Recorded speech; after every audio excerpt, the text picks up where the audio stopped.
Well, this is it, the final phase. We rented our house, bought a boat, said goodbye to my parents on the farm, spent time on our property in New Mexico, and headed to Florida. After we packed up camp on our Santa Fe property, we headed into Albuquerque to get a U-Haul trailer for our Jeep. We thought it would be better if we could all drive together across the country instead of in two vehicles. Plus, we could use the Jeep as a storage unit in case we had to sleep in the van on the way to Florida. We loaded it up and headed to Texas. However, we had to make an unexpected stop in Roswell, which screwed up our timeline.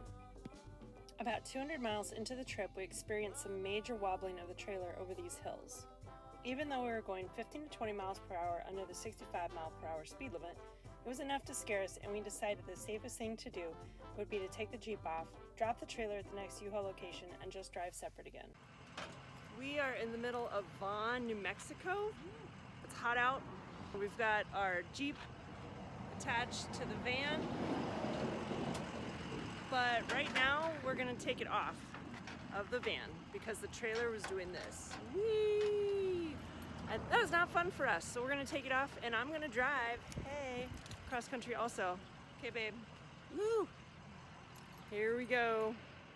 Back to the Jeep for me. Even though I really enjoyed those 200 miles of relaxing in the van, there's something about singing at the top of your lungs in your own vehicle. Yeah, she's mine to my dad. Just letting it all hang out. She's a brick house. When Steve was done turning in the U-Haul in Roswell, we headed to a FedEx to send in the final boat sale paperwork and contract. It was the last thing we needed to do besides transfer the escrow amount, which we did back in Santa Fe.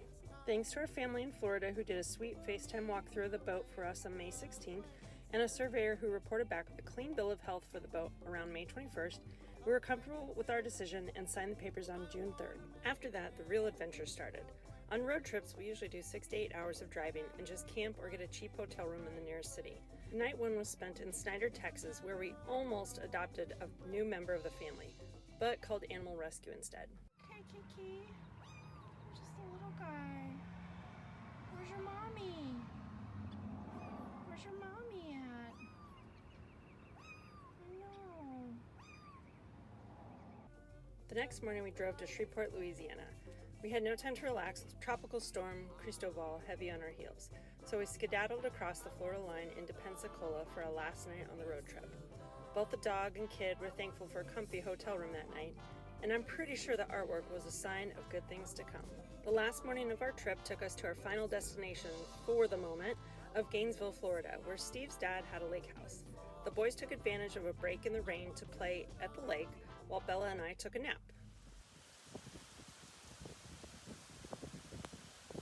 Even though we were still getting lots of rain and wind from the outer bands of the storm, and we had been on the road for 5 hours that day, we just couldn't wait to see the boat, so we drove another hour in the rain to St. Augustine to find the boat in storage.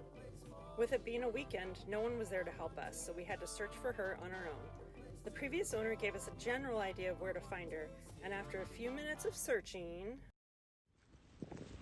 I see it! I see the bird down there. Oh, yeah. See the bird? That's Atlas. Hey! We found it. I couldn't believe we were there. After 3 months and traveling 1,700 miles to see her, it was finally happening. We explored the boat, and we were really happy that Bella approved. A few days later, our friend Stan came to help us take a more in-depth tour of Konstantina. He went over every detail and helped us to understand our boat better. We met Stan while shopping for catamarans, and although we didn't buy his boat, he was nice enough to still show us the ropes on ours. We highly recommend finding someone as knowledgeable as him to walk you through boat ownership if you are new to catamarans. Everyone needs a Stan in their life. Someday we hope to offer this service to new liveaboard owners as well. A few weeks later, we headed south to the Florida Keys to spend some time with Steve's mom and stepdad, and so that Steve could take the ASA 101 and 103 classes. He got his certification from Captain Joe at Veteran Sailing, which was free thanks to the GI Bill from Steve's prior military service. If you're a veteran and want to learn how to sail, we recommend taking a look at the possibilities for you to also follow this route.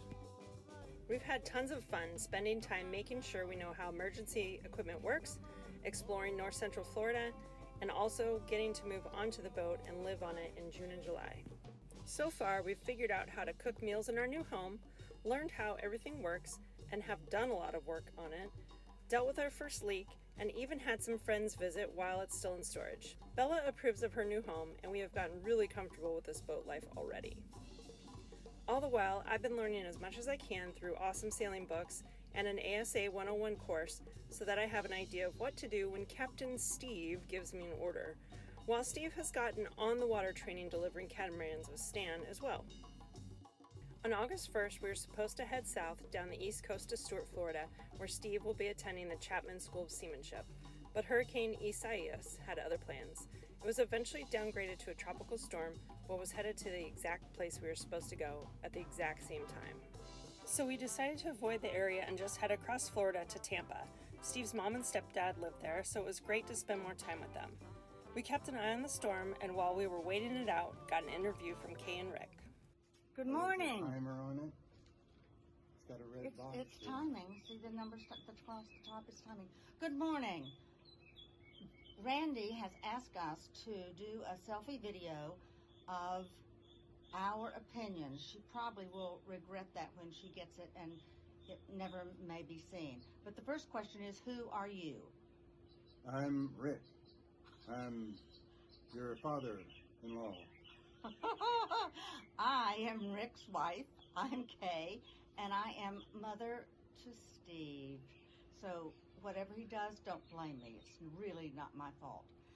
Second question is, how do you know Steve, Randy, and Cody? I'll go first. Okay. I birthed Steve, so I've known him a very long time. And I met his lovely wife before she was his lovely wife when we flew out to Denver. And I met Cody when he was about 3 days old. Okay, how'd you do? Well, I met Steve after he got out of the Army, and he was dating this beautiful woman named Randy. And they got married, but we did a big ceremony at Randy's parents' house, and I got to officiate. That was really great. Now, Cody, I don't know. Cody just kind of happened, and we accepted him as part of the family. And he is a large part of the family. Number 3, what do you think of their plans to sail and live on a catamaran? You going to go first? No, you can go first on this Well, one. I think it's quite a challenge, and I'm glad that they want to do it. I like the sea. I like being out there. It's a little rough every now and then, so they're going to have some hard times. But I'm glad they're doing that. It's something they want to do, and they're doing it. I have a different opinion. I get seasick, so my boating experience, especially on a catamaran, is none. I have even gotten seasick on cruise lines, so we're not real sure how I would do sailing long distances. Haven't seen the boat yet, can't wait to see it. I think at this time in their lives, and with the coronavirus and the social distancing and the wearing masks and the schools being closed or having to find an alternate way to educate children, I really think it is amazing and fantastic that they can take Cody, still in school, and he receive a quality education plus all of the wonderful advantages And experiences. of being able to sail and to just kind of island hop. Now that I am really excited for. I would like to virtual island hop. I don't think I really want to be on the boat that hops Yeah, islands. I don't know. Does it have a tub, a bathtub? Because Kay gets sick, and that's where she ends up. Right. I think it has toilets, but I don't remember seeing a bathtub on our videos. Good point, dear. Good point. Number 4 question. Do you have any concerns, fears, or advice as they set out on their adventures? I'll go first, okay? I think the best thing you can do is laugh. You're going to make silly, stupid, unfunny mistakes, but you have to have your sense of humor. When you look back on it in 30 years, you'll be amazed at how stupid you really were when you thought it was a brilliant plan. but I think sense of humor and ability to adapt, and for Randy to be able to jump off the boat, man overboard, without a life jacket and without holding her nose, will be a true feat.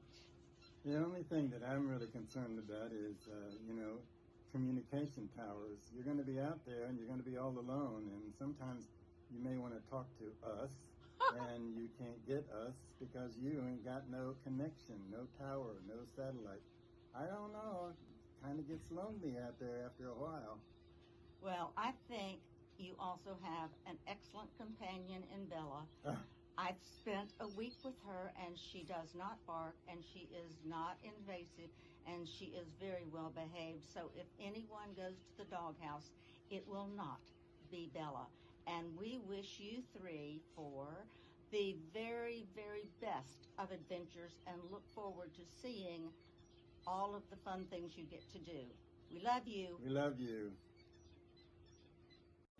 We were very excited and thankful that they were allowing us to live in their RV while Steve went to school for 3 months. There was no way we were going to drive that bad boy, so we followed them the next day to Stewart, still keeping an eye on the storm. This is what we're looking at. We are near Port St. Lucie and Stewart, where that green star is, and that is the tropical storm blowing right by us. Pretty exciting. When we arrived, the beaches were closed, but that didn't stop people from catching huge waves. Luckily, there was only minimal damage from all the wind. We parked at Nettles Island, a fun little place to live on Hutchinson Island, and our adventure there began.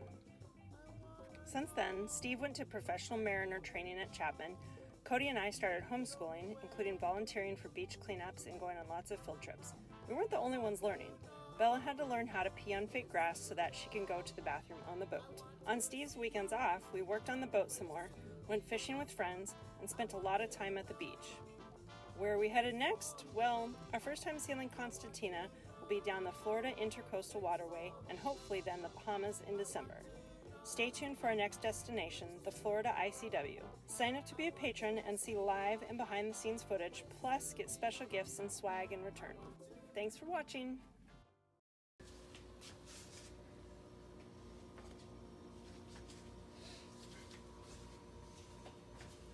How long do you think it takes for ice cubes? Oh! We got ice, people!